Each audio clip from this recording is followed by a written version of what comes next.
C'est à tous des PSG. On va ensemble pour ce petit débriefing du deuxième match de la saison régulière des champions.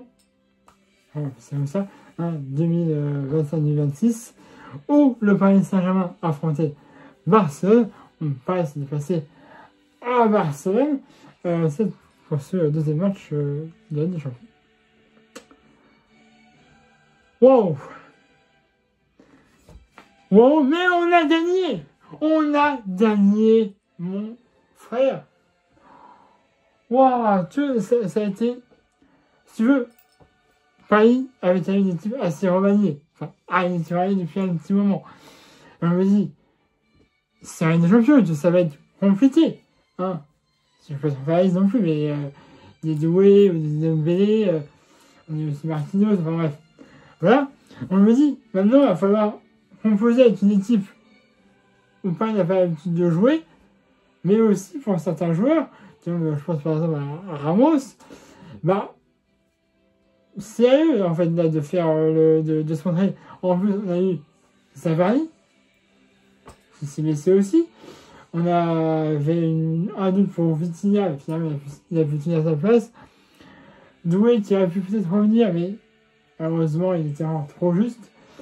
Donc pas de Doué non plus pour ce match-là. Et en plus, à l'échauffement, on a aussi perdu Neves. Ah, apparemment il n'est pas blessé, mais apparemment il a resté une petite douleur à l'échauffement. Et on le sait, fallait le prendre au terroriste, donc il était normalement censé disputer le match en titulaire. Il a été remplacé par Warren Zaïre pour le match juste avant la rencontre. Bref, on a regardé ce match qui a été compliqué. Alors, Paris est passé à Barcelone, alors au stade Montgénie, c'est le nom. À la base, ça allait se jouer au Temple, le stade du FC Barcelone, qui est toujours actuellement en rénovation. Mais donc, Barça peut jouer au Camp Nou, sauf que toutes les places ne sont pas encore disponibles. Donc, comme il y a la match des champions, et bah, il faut mieux jouer dans un stade où toutes les places sont disponibles. Le Montgénie, bref. C'est vraiment pas trop mal, tu vois, c'est compliqué. Voilà, Paris a du mal, évidemment, avec les joueurs, bah, c'est compliqué, puisque tu avais Steven Barcola, mais après tu avais Seny Mayoulou et Mbaye en attaque, pour l'attaquant. Pourquoi pas, mais après, il faut se dire que c'est des jeunes joueurs qui font presque leur apparition dans l'équipe pro du Paris Saint-Germain. Donc, il faut aussi se mettre à la hauteur du rendez-vous, parce que enfin, c'est quand même le FC Barcelone. Enfin, avant de l'équipe. Bref, en plus, tu avais Lamine Yamal qui était en ligne de qui a été assez bon. Bref, en ce moment, c'est un peu compliqué. Et à la 19e minute de jeu, il y a une très mauvaise sortie, une fois encore, il va falloir faire ça à l'entraînement, les gars, de Chevalier, ce qui fait qu'il y aura 1-0 pour Barcelone, but de Fernando Torres.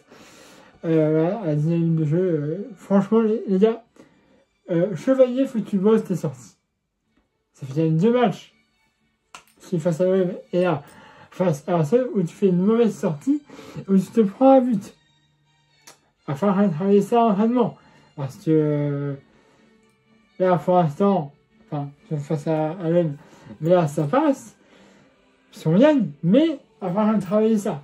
Parce que les sorties, hein, voilà, il va falloir plus les contrôler. C'est les deux qui a failli passer. Hein? Aussi. On va revenir juste après. Mais bon, 1-0 pour Barcelone à la 10e de jeu, c'est dur, mais de toute façon, moi je me disais, de toute façon, les petits remaniés, qu'est-ce que tu veux faire? Hein? Voilà. Il y a eu encore une autre sortie de Chevalier. Heureusement, contré par Zabardi, qui avait forcément un bon match, mais qui nous sort sur la ligne un ballon qui allait au but, hein, clairement.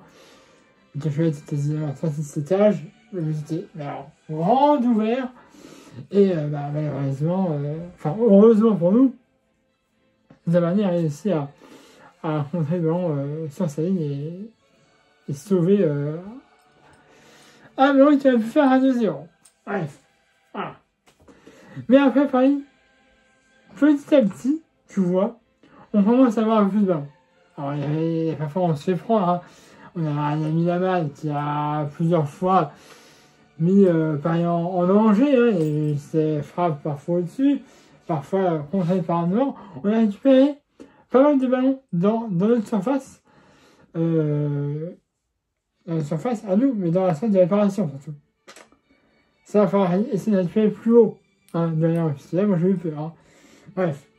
Et à la 38e minute de jeu, sur le passe décisif de Mendes, il réussit à faire un but de Seny Mayulu. Voilà. En vrai, il y a un très bon travail de Nuno Mendes, voilà, qui est au milieu, tu vois, du terrain. Et là, il te passe dans un il élimine. Mais alors, tous les joueurs du Barça, ils leur passent devant. Il a fait une très bonne passe. Il était sur le côté droit. Il a passé à Mayulu, qui est à l'entrée de sa séparation. Il continue un peu Seny Mayulu. Il frappe, ça fait 1-1, égalité à la 38e minute de jeu. Je dis, c'est bien, monsieur. Évidemment, je veux gagner. Évidemment, tu me tenais, je veux gagner. Mais je me dis, avec l'équipe qu'on a, faire une égalité à 1, c'est pas négligeable. Ça veut dire le contraire. Hein. Avec l'équipe qu'on a, le nul, on peut le prendre. Ce serait chiant, hein. On fait du classement. Mais ça nous ferait déjà. Enfin, moi, j'aurais été vraiment de récupérer que 1 point. J'aurais trouvé ça normal. Et surtout, bien payé. Comparé à l'équipe qu'on a face à l'équipe du FC Barcelone, qui était presque complet. Bon, qui a raffiné, Castellane, etc. Mais voilà. Je me dis que le nul n'aurait pas été démérité. Et donc, on s'arrêtera là pour la première période. Donc voilà. On a eu du mal au début, mais la fin était mieux. La fin était mieux, clairement. On a sur le terrain, et là, mec, t'as un match, mais alors, totalement débridé, on va dire en gros. C'est Paris qui a le ballon. On a une situation pour Barcelone, mais Paris a le ballon. Alors, tu vas me dire, ouais, mais la possession, pas parce qu'une équipe a une possession du ballon, que l'équipe gagne forcément. Je suis d'accord. Mais là, mec, en deuxième période, il n'y a pas eu match. Il n'y a pas eu match. On a eu aussi en plein période, un ballon de 2-0 qui aurait dû passer. Il va falloir aussi ouvrir ce dossier-là. Barcola. Oh mon Dieu, Barcola. Il avait une balle totalement de 2-0. De 2-1, excusez-moi. Et franchement, il aurait dû la mettre. Mais t'es sur le côté droit, t'as le gars qui sort, certes.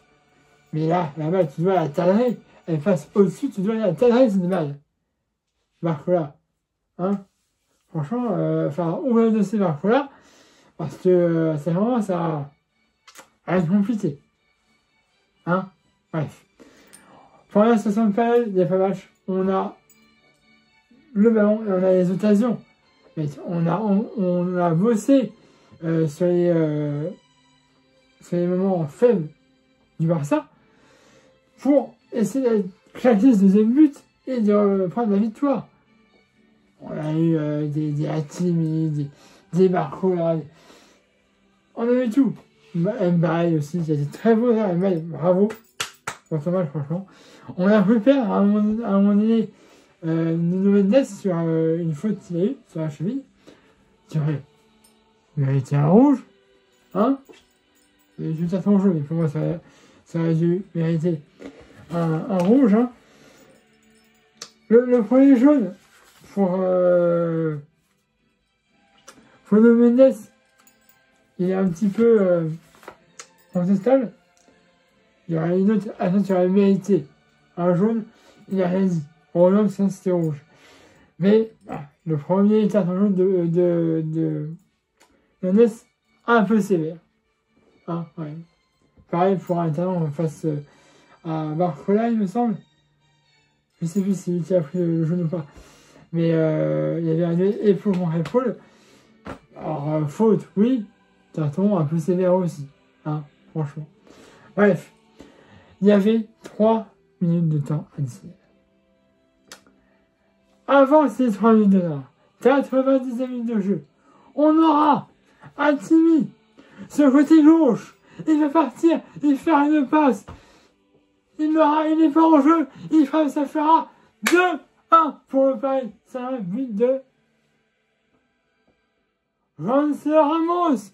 Ça, il fait pas des bons matchs. On est d'accord. Gonçalo Ramos, l'année dernière, c'était un remplaçant de Saint-Étoile. Je tiens, il mettait un but. Là, c'est plus compliqué pour lui actuellement. Parce qu'il doit montrer si c'est fait. Parce qu'avec la blessure de Ousmane, ils sont souvent en pointe de la tête. On le saurait de faire ses preuves. Non. Après, il fait pas. Mais là, Hakimi, côté gauche, il voit que Ramos il y va, il fait une passe, il n'est pas en jeu. Ramos a une très la situation, il frappe 2-1. Et voilà. Voilà, il y a un petit temps de shake pour voir s'il n'est pas en jeu. Il n'y est pas. C'est vraiment la limite, mais il n'y est pas. Voilà. Et on en restera là. Il aurait pu avoir un troisième but pour un Titi Payet qui était en jeu. La première de balle n'était pas là, c'est pas grave, on ne m'en veut pas. Tu étais un Titi Parisien, tu as fait quelques. Je sais plus comment il s'appelle, mais il a fait quelques minutes face à Auxerre. Là, tu rentres avec des champions. C'est normal que voilà, t'as une pression, c'est Barcelone. On t'en veut pas des mains. Voilà. T'aurais pu, mais voilà, c'est comme ça. Après, faut le temps de s'adapter, etc. Puis en plus, les gens avaient perdu 2-1 face à Barcelone. Bref. On en restera là. 2-1 pour le Paris Saint-Germain qui débute à une équipe assez remaniée et diminuée. Bon, franchement, on prend 3 points, c'est magnifique. Ça fait 2 matchs, 2 victoires, c'est parfait. Donc là, on va récupérer peut-être nos blessés. Alors, pas tout de suite non plus, mais Doué, apparemment, il devrait plus ou moins revenir. Dembélé, ce sera après la trêve. Ce sera une trêve dans 7 jours. Et on pourra peut-être le revoir face à Strasbourg. Il a dit que ça allait bien pour l'instant, que la réalisation se passe très bien. Donc, on verra. C'est allé. Bref, ce que j'avais à vous dire, abonnez-vous à la chaîne YouTube si c'est déjà fait. Regardez ma page Facebook dans cette vidéo comme d'habitude. Mettez un pouce bleu. Vous avez aimé cette vidéo. Et nous, on se retrouvera dimanche 5 octobre, voilà, à l'extérieur face à Lille. Voilà. Donc, Lille qui est une bonne équipe. Ils sont en Europa League. Voilà. Olivier Giroud, que j'aime beaucoup. Ancien jeu de chevalier. On va surveiller ça. Donc, ça va être un beau match. Voilà, ça passera au Nitatama Arena. Le stade de Lille. Il n'y aura pas beaucoup de temps de tard. Bref. J'ai tendu de vidéo. Excusez-moi. N'hésitez pas à me dire si vous avez pensé de ce match. Abonnez-vous à ma chaîne YouTube si c'est déjà fait. Regardez ma page Facebook dans cette vidéo comme d'habitude. Et n'hésitez pas à aimer cette vidéo. Allez, voilà, c'est à tous, c'est Paris Magique.